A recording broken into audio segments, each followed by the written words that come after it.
Skema dasar-dasar komputer.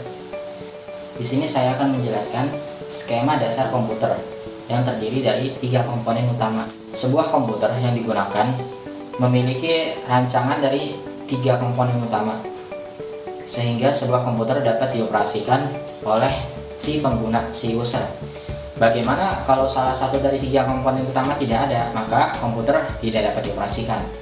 Adapun 3 komponen utama yang dimaksud adalah bagian hardware, bagian software, kemudian bagian yang ketiga adalah bagian brainware, si penggunanya.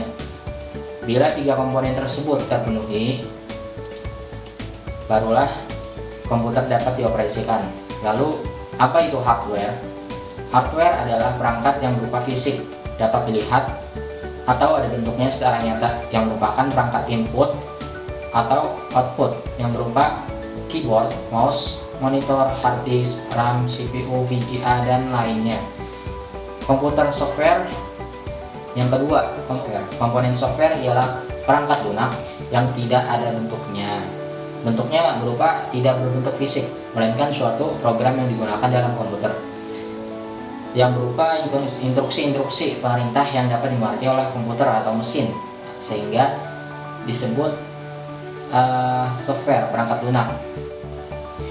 Software yang paling penting supaya komputer dapat dioperasikan ialah berupa instruksi-instruksi perintah yang dapat dimengerti oleh komputer atau bisa disebut perangkat keras hardware-nya.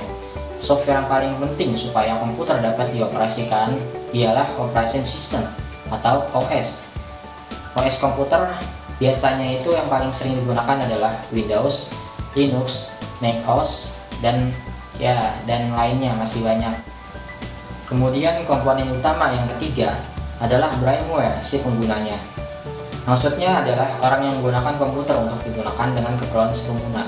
Tanpa adanya si pengguna, maka walaupun ada si software atau ada hardware-nya juga, ada perangkatnya, ada software yang udah diinstal di Windows-nya, maka bila nggak ada penggunanya yang nyalain komputer atau mengoperasikan komputer, maka komputer tersebut tidak dapat dioperasikan atau dijalankan.